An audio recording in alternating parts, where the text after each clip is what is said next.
नमस्कार साथियों, मैं अविनाश दास रेशनल कबीर यूट्यूब चैनल में आप सबका हार्दिक स्वागत करता हूं।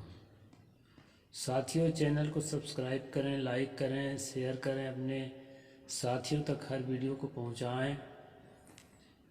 जैसा कि कबीर एक खोज आप देख रहे हैं, जन्म और माता पिता, ये किताब है दोस्तों। इसके 3 सीरियल मैं निकाल चुका हूँ, चौथा सीरियल आज निकालने वाला हूँ। चौथा सीरियल का जो शीर्षक है जुलाहा कोरी मीमांसा। साथियों, खोज के दौरान मैंने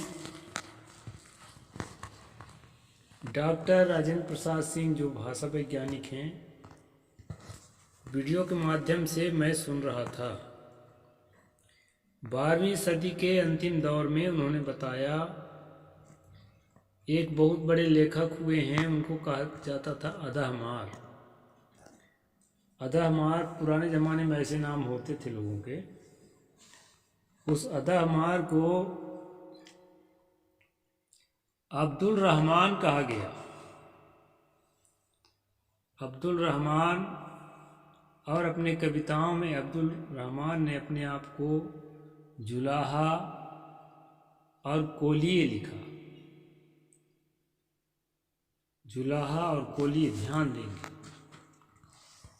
और सतगुरु कबीर साहिब ने अपने कविताओं में जुलाहा और कोरी लिखा।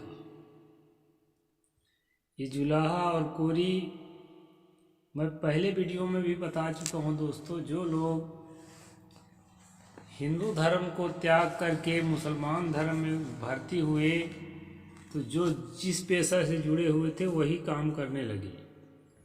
जो कपड़ा बुनते थे वो कपड़ा बुनने लगे, और जो तेल पेरते थे वो तेल पेरने लगे, और वहाँ जातियाँ भी इसी तरह से लिखने लगे। तो कोरी लोग जब उसमें जाते थे तो वो जुलाहा लिखते थे। तो इसलिए कबीर साहब जो है, उनके पुरखे पहले कोरी लिखते थे। और दोस्तों, कोरी और कोरी एक ही है। इसको भाषा वैज्ञानिक डॉक्टर राजेंद्र प्रसाद जी को कोड करके मैं कह रहा हूँ, वो बताते हैं। और आप भी देखते हैं कि देहात में जो हल होता है उसको हर कहा जाता है, और जो है फल को फर कहा जाता है, और जो है बैल के कोठरी को साला या सार कहा जाता है। तो बढ़िया उदाहरण उन्होंने दिया। ला का हा, ला और रा का आपस में एक दूसरे में कन्वर्जन होता रहता है। तो अदहमार का जो कोलिए है और कबीर का जो कोरी है, ये एक ही है।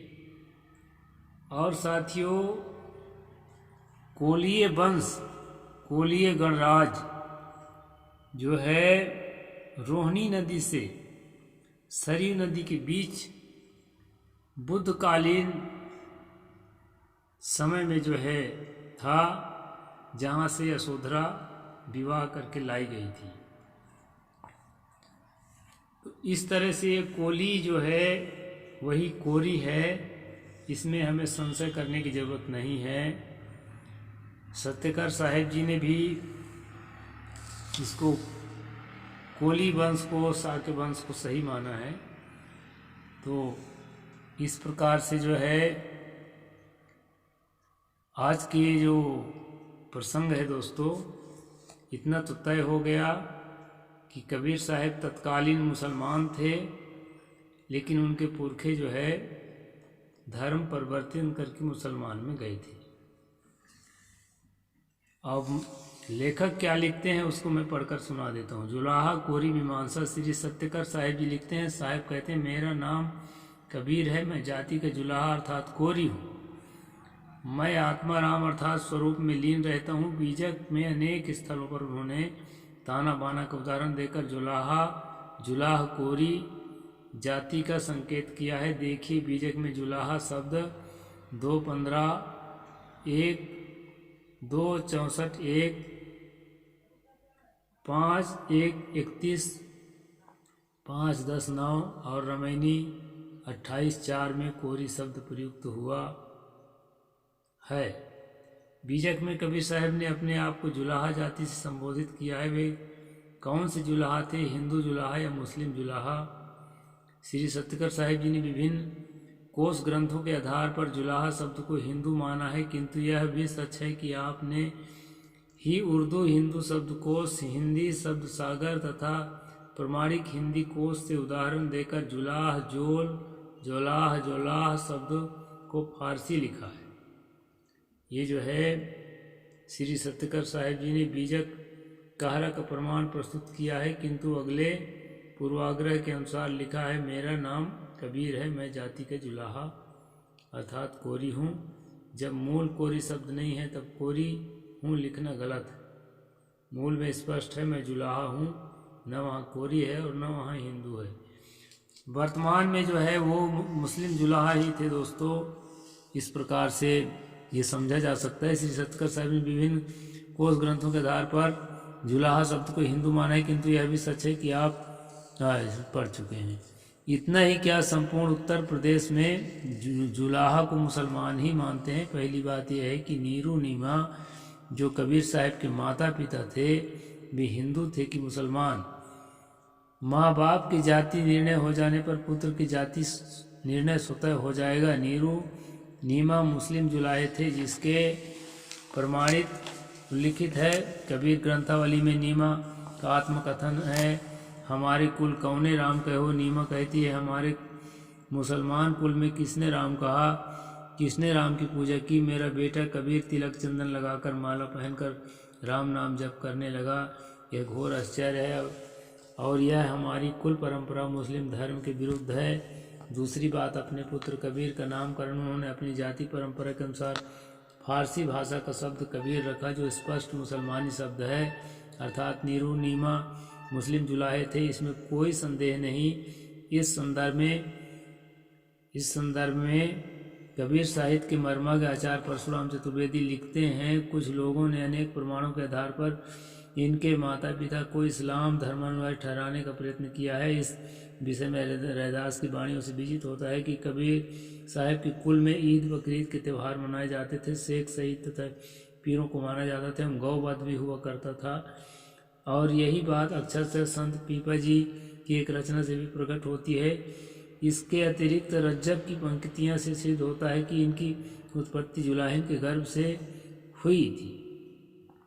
और इस बात का समर्थन कबीर कसौटी से भी स्पष्ट शब्दों में किया जा सकता है तथा कबीर साहिब की रचनाओं में यत्र तत्र पाए जाने वाले मुसलमानी संस्कारों द्वारा प्रभावित मुर्दों को दफनाने, अल्लाह द्वारा एक ही नूर से पैदा किए जाने, खाक एक सूरती बहुतेरो बतलाए करम करीमा लिख रहा अब कछु लिखा न जाए आदि कहने से यही परिणाम निकलता है और जान पड़ता है कि ऐसी बातें उनकी उद्गारों के साथ साथ स्वभावतः प्रकट हो जाया करती थी।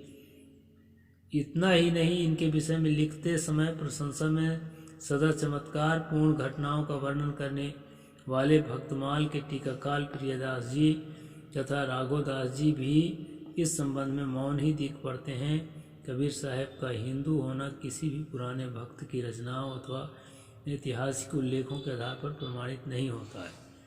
कबीर पंथ के मूर्धन विद्वान संत श्री अभिलाष साहिब जी ने अपने प्रसिद्ध मौलिक ग्रंथ कबीर दर्शन में लिखा है, यदि कबीर साहब के जन्मदाता माता पिता नीरू नीमा ही रहे हों तो कोई हर्ज नहीं है। आप अपनी दूसरी पुस्तक कबीर जीवन दर्शन में आना है कि नीरू नीमा मुस्लिम जुलाहे थे। श्री सत्यकर साहिब जी ने लिखा है, उनका कबीर साहब पालन पोषण मुस्लिम समाज में होने के कारण उन्होंने बीजक ग्रंथ में अरबी फारसी भाषा का प्रयोग मुसलमानों के लिए किया है। इसके अलावा सभी लोग नीरू नीमा को मुस्लिम जुलाहा ही मानते हैं। इस प्रकार माता पिता के मुस्लिम जुलाहा होने से कबीर साहब स्वतः मुसलमान जुलाहा सिद्ध हुए। इसलिए उन्होंने एक दो बार ही नहीं किंतु 18 बार अपने आप को डंके की चोट पर जुलाहा कहा है। कबीर साहब के प्रथम जीवनीकार अनंत दास ने भी माना है कि कबीर मुसलमान थे। उन्होंने कबीर साहब से कहलवाया है, मुसलमान हमारी जाति, मक्का मदीना हमारा साजा, कलमा रोजा और नमाजा आदि। इससे सिद्ध होता है कि कबीर पैदाइशी मुस्लिम जुलाहे थे, कोरी नहीं, हिंदू नहीं। अतः कबीर की रचनाओं में प्रयुक्त जुलाहा का अर्थ जुलाहा ही है, हिंदू नहीं। तो इस प्रकार लेखक ने यहाँ पर बताने की कोशिश की है दोस्तों कि कबीर साहब जन्म से कन्वर्टेड ही सही, पर धर्म परिवर्तित ही सही, लेकिन मुस्लिम परिवार में पैदा हुए थे और जो है उन्होंने मुस्लिम धर्म को नहीं माना और न हिंदू धर्म को माना। उन्होंने एक नया, एक निराला जो है परंपरा निकाला। साथियों, कौन किस जाति में, कौन किस धर्म में पैदा होता है, ये हम लोगों की मान्यता है, हम लोगों की मूर्खता के कारण मान्यता है। दरअसल सबसे ऊंची जाति मनुष्य जाति है और कबीर साहब मनुष्य जाति में पैदा हुए थे। हम लोग भी मनुष्य जाति में पैदा हुए हैं, लेकिन दुर्भाग्यवश हम लोग अपने आप को मनुष्य नहीं मान पाते, मनुष्य के अलावा कुछ मानते रह जाते हैं। ये हमारा और देश का दुर्भाग्य है। कबीर साहब की शिक्षाओं के हम विपरीत हो गए हैं कि अपने को भी और उनको भी जाति में बांधने लगे हैं। पूरा देश बांध रहा है। इसको खुलासा करने के लिए मैं वीडियो बनाता हूँ। तो इस प्रकार लेखक ने खोज किया है दोस्तों। तत्कालीन परिवेश के हिसाब से मुस्लिम होना कोई बुरा नहीं है। मुस्लिम में भी अच्छे अच्छे लोग पैदा हो सकते हैं, हिंदू में भी पैदा हो सकते हैं, ब्राह्मण में भी पैदा हो सकते हैं, चमार में भी पैदा हो सकते हैं। सभी जगह अच्छे लोग पैदा होते हैं और अपने कारण, अपने कर्मों से, अपने आचरण से संसार में दीपक के समान जो है रोशनी देते हैं। उन्हीं में से एक सतगुरु कबीर साहब हैं, जो ज्ञान की उच्च शिखर पर, आचरण की उच्च शिखर पर, रहने की उच्च शिखर पर जा कर के हम सब लोगों को ज्ञान से आलोकित किए। आज बस इतना ही। साहिब बंदगी। जय जोहार, जय भारत।